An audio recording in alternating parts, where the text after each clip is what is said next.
Assalamualaikum warahmatullahi wabarakatuh. Saya di sini akan menjelaskan tentang urgensi integrasi ilmu agama dan sains. Apa sih urgensi integrasi sains dan agama itu? Tidak dipungkiri ya bahwasanya muncul kategorisasi ilmu menjadi dua bagian, yaitu ilmu agama dan ilmu umum, seolah keduanya adalah ilmu yang berbeda.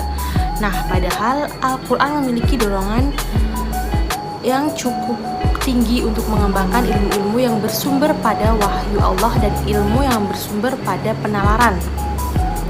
Nah, ilmu yang bersumber pada wahyu Allah itu berasal dari Al-Quran, sedangkan ilmu yang bersumber dari penalaran itu merupakan hasil pemikiran manusia yang dikembangkan secara sistematis dan ilmiah. Nah, pada hakikatnya kita membutuhkan kedua macam ilmu itu, yang tentunya akan membawa kepada tujuan umat manusia. Hal ini tercantum dalam surat An-Nahl ayat 24, dan kemudian agama tanpa dukungan sains menjadi tidak mengakar pada realitas dan penalaran, sedangkan sains yang tidak dilandasi dasar ilmu agama akan menjadi liar dan menimbulkan dampak yang merusak. Ya, saya dari Fakultas Ilmu Agama Islam. Saya akan menjelaskan tentang integrasi ilmu berpedoman pada konsep bahwa segala ilmu pengetahuan yang benar berasal dari Allah, atau all true knowledge is from Allah. Nah, Amir Ali mengungkapkan istilah all-correct theories are from Allah and false theories are from men themselves or inspired by Seth. Konsep integrasi ilmu secara etimologi berasal dari kata integration, yang berarti kesempurnaan atau keseluruhan. Nah, jika ditinjau dari segi etimologi, maka integrasi ilmu merupakan proses untuk menyempurnakan atau menyatukan berbagai ilmu, yang saling bertentangan sehingga menghasilkan pemahaman integratif terhadap suatu ilmu pengetahuan. Nah, ilmu secara etimologi ini berasal dari kata alama yang berarti pengetahuan. Secara terminologi, menurut Kamus Besar Bahasa Indonesia atau yang disebut ABE,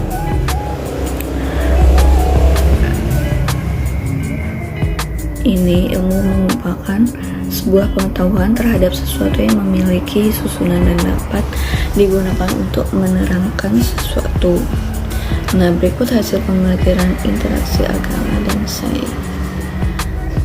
Kurang lebih mohon maaf, itu yang bisa saya sampaikan. Wabillahi taufiq wal hidayah. Warahmatullahi wabarakatuh. Selanjutnya, hasil pemikiran dari integrasi agama dan sains, yaitu IFIAS. IFIAS adalah International Federation of Institute of Advanced Study, yang pertama kali muncul di dalam sebuah seminar tentang knowledge and value yang diselenggarakan di Stockholm pada September 1984. Yang menjelaskan tentang iman kepada Sang Pencipta, yang mana membuat ilmuwan Muslim lebih sadar akan segala aktivitasnya. Mereka bertanggung jawab atas perilakunya dengan menempatkan akal di bawah otoritas Tuhan. Karena itu dalam Islam tidak ada pemisahan antara sarana dan tujuan sains. Keduanya tunduk pada tolak ukur etika dan nilai keimanan. Ia harus mengikuti prinsip bahwa sebagai ilmuwan harus mempertanggungjawabkan segala seluruh aktivitasnya kepada Tuhan. Maka ia harus menunaikan fungsi sosial sains untuk melayani masyarakat, dan dalam waktu yang bersamaan melindungi dan meningkatkan institusi etika dan moralnya. Mungkin sekian dari saya. Terima kasih. Mohon maaf atas segala kekurangan. Dalam bukunya Islam dan Sains Modern, Bagaimana Mempertemukan Islam dengan Sains Modern, Nidal Jusum yang lahir pada 6 September 1960 di Aljazair ini mengawali pemikirannya terkait gagasan integrasi sains dengan landasan tauhid atau konsep tentang Tuhan dan Al-Quran sebagai pendekatan filsafat sainnya. Konsep Tuhan menjadi landasan pertama Jusum dalam membahas integrasi sains dan Islam.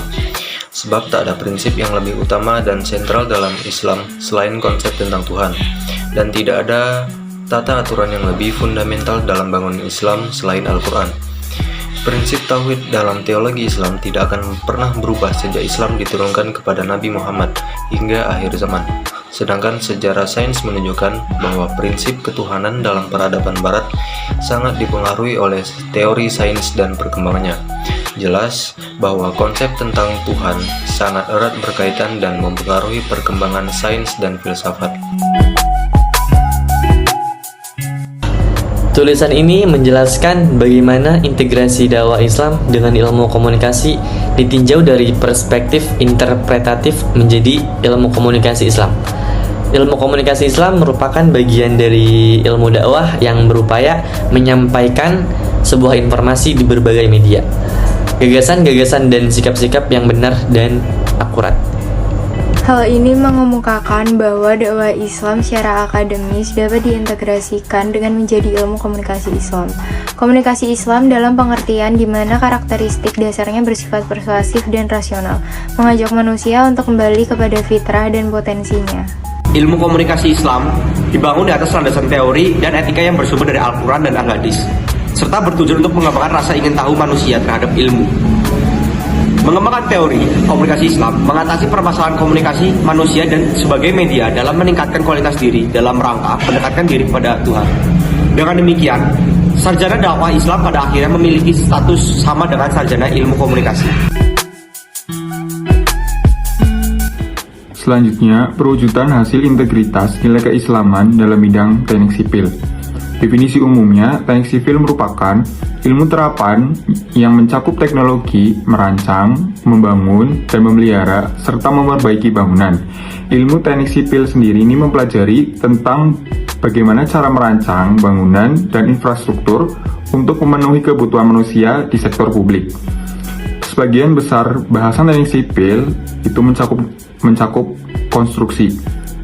Kemudian, pandangan Islam terhadap teknik sipil mengenai masalah pentingnya ilmu pengetahuan teknologi dan seni dalam kehidupan umat manusia, di mana kemajuan akan ilmu pengetahuan dan teknologi sangatlah berpengaruh terhadap segala aspek dalam kehidupan umat manusia. Umat Islam boleh memanfaatkan iptek jika dihalalkan oleh syariah Islam. Sebaliknya, jika aspek iptek tersebut telah diharamkan oleh syariah, maka tidak boleh umat Islam untuk memanfaatkannya, walaupun menghasilkan manfaat sesaat untuk memenuhi kebutuhan manusia. Misalnya, kemajuan di bidang ilmu teknik sipil pada abad ke-9 Masehi sudah banyak insinyur muslim di bidang pembangunan. Selanjutnya, pada sejarah pembangunan infrastruktur dalam Islam dalam bidang teknik sipil. Dalam sejarahnya, pembangunan infrastruktur telah menjadi perhatian besar Nabi Muhammad SAW. Pada masa Nabi, bangunan infrastruktur seperti sumur, jalan raya, pasar, pos, dan lainnya dibangun dan diperbaiki. Sejarah mencatat yang pertama dilakukan oleh Nabi ketika tiba di Madinah adalah membangun infrastruktur bangunan berupa Masjid Nabawi. Dalam sebuah riwayat diwartakan, suatu kali seorang sahabat meminta Nabi untuk mengintervensi harga karena telah terjadi kenaikan harga barang. Nabi mengatakan tak mungkin intervensi terhadap harga. Lalu yang dilakukan Nabi adalah mengatur distribusi barang, memperbaiki infrastruktur supaya arus barang normal kembali seperti semula. Dengan pemasukan yang normal, segala sesuatu di pasar akan kembali pada titik keseimbangan. Masalah yang dihadapi teknik sipil di era modern. Sebelum manusia diciptakan, seluruh alam semesta sudah diatur sedemikian rupa sesuai dengan porsinya. Namun, setelah manusia diciptakan dan menguasai pengetahuan dan teknologi, banyak manusia yang berbuat sewenang-wenang terhadap lingkungan. Hal tersebut disebutkan dalam firman Allah, telah tampak kerusakan di darat dan laut karena apa yang telah dilakukan manusia. Ketika manusia membangun kota, gedung, membangun sebuah peradaban dapat mengganggu keseimbangan ekosistem lingkungan sekitar. Hal tersebut yang menjadi salah satu tugas engineer khususnya di bidang teknik sipil untuk mewadahi kebutuhan manusia sambil meminimalisir isu terhadap lingkungan. Dan akibat sebuah filosofi modern bahwa manusia adalah sumber segala-galanya, orang-orang di era modern menganggap alam semesta adalah alat eksistensi manusia. Sehingga ketika alam dieksploitasi, manusia tidak merasa bersalah. Karena ketika kita membangun tanpa mempertimbangkan keterbatasan resource, maka saat terjadi global warming, kita baru memulai menciptakan sesuatu yang memperhatikan lingkungan sekitar. Hubungan teknik sipil dan ilmu agama. Ilmu teknik sipil mempelajari tentang bagaimana membuat sebuah konstruksi bangunan rumah yang kuat sehingga dapat membuat rasa aman dan nyaman kepada pemilik bangunan penghuni yang berada di dekat rumah tersebut. Ilmu agama mempelajari bagaimana membuat sebuah konstruksi bangunan hati dan jiwa yang kuat sehingga dapat membuat rasa aman dan nyaman kepada pemilik maupun orang yang berada di dekat jiwa tersebut. Lalu, tujuan ilmu teknik sipil dalam agama. Ilmu teknik sipil membangun rumah yang kuat, sedangkan agama membangun pribadi yang kuat.